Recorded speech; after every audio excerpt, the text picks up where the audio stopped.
Diamonds are such versatile shapes to create patterns with. Let me show you today how you can use simple methods in Procreate to create your own diamond pattern. Hi, my name is Jutta. On my channel, I'll show you everything you need to know to improve your digital artwork and create your own tools. Welcome to my studio. We'll start with a 2000 by 2500 pixels canvas. Note, depending on how you want your diamond to look, you can go with a taller rectangle for a slender shape or even use a square. I want my diamonds a bit more to the slender side, so I'll go with this size. On the first layer, we'll choose a background color. I'll go with this off-white color here and just drop it onto the canvas. Add a new layer and drop in any color you like. I'll go with this red here. When working on a seamless pattern, it's important to use evenly sized and perfectly aligned shapes. In Procreate, this can be a bit tricky since it's a pixel-based program, but we can use a great workaround with its built-in tools. So head over here to the Move tool.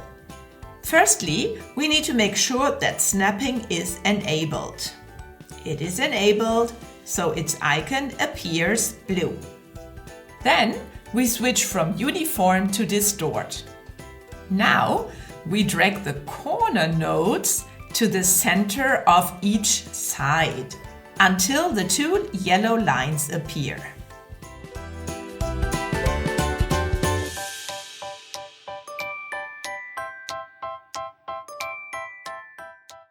Now we have our diamond shape. This one is perfectly touching the edges and equal in side length. Now we need a few more of these diamonds. We could duplicate the diamond layer, but that always goes with a quality loss. So what you want to do instead is copying this shape. You can do so with 3-finger swipe down to open the copy and paste menu when you still have Procreate's default gesture settings applied. I have put this function on my Apple Pencil though, so I am going to do the double tap on my pencil to open Bespoke menu. Now we tap Copy. Let's paste the diamond 3 more times using the same copy and paste menu until we have a total of 4 diamonds.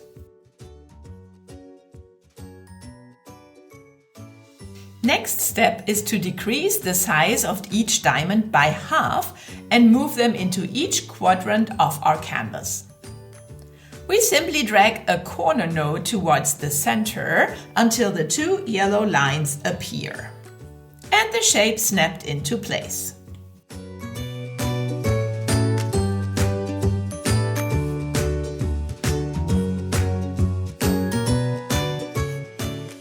Ta-da!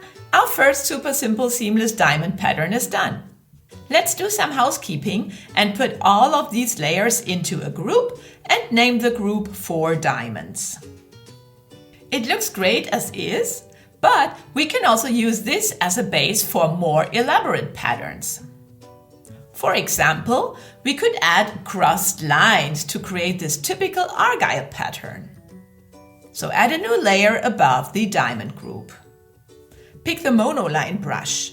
You can find it built in the calligraphy set. Change the stroke width to your liking and draw a line from one corner to the opposite one across the canvas. Let it snap into a straight line and we make sure it's fairly centered. That looks good. And again, let's copy this shape and paste it, and then we flip it horizontally. Now, let's check and see if this pattern works. Open the Copy and Paste menu once more and then tap Copy All. We've copied everything now: background, diamonds, and the lines. Paste it 4 times.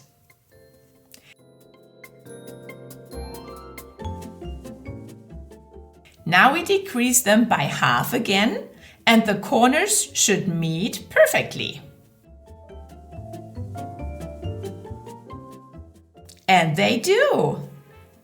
You could even add more lines to have more intersections here, but it also looks great as it is.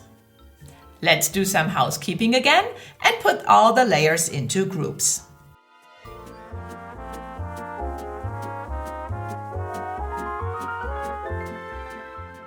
Lastly, let me show you how you can create a pattern with randomly colored diamonds.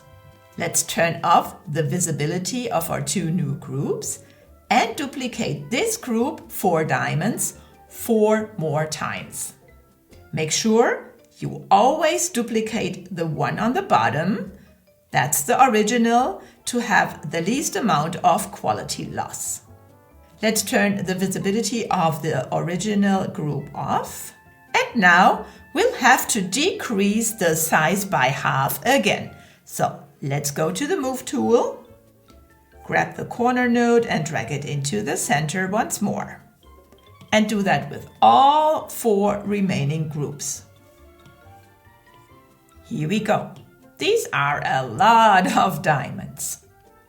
Now we want to recolor some of the diamonds. Because we have them all split into 4 different groups, it makes it a little bit complicated. So let's now flatten all those 4 groups and then pinch these 4 layers together too to have all the red diamonds on one layer.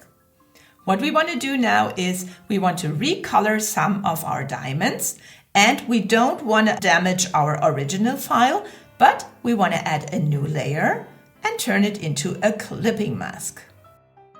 And now we just need to draw on the clipping mask over some of our diamonds.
And that's how I want mine to look. Now let's try it out.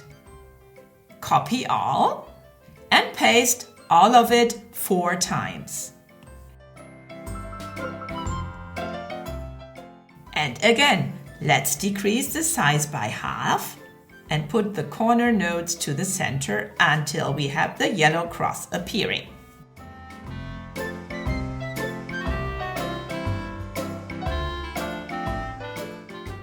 And here we are. It meets perfectly. All the corners are perfectly aligned and the pattern looks super cute. When you think you want to make some changes and swap one or some of the colors, you can still do so on the original by changing the color on the clipping mask. Let's do some final housekeeping by putting layers into groups. And this is a very simple way to create diamond patterns. I hope you'll give this a try soon and share your outcome on social media. Remember to tag me in your post so that I will be able to find your art and feature it in my stories. Make sure you subscribe to my channel and turn on the notification bell to not miss any of my future videos. And of course, like this one and share it with all your creative friends. Thanks for watching, and I'll see you next time. Bye!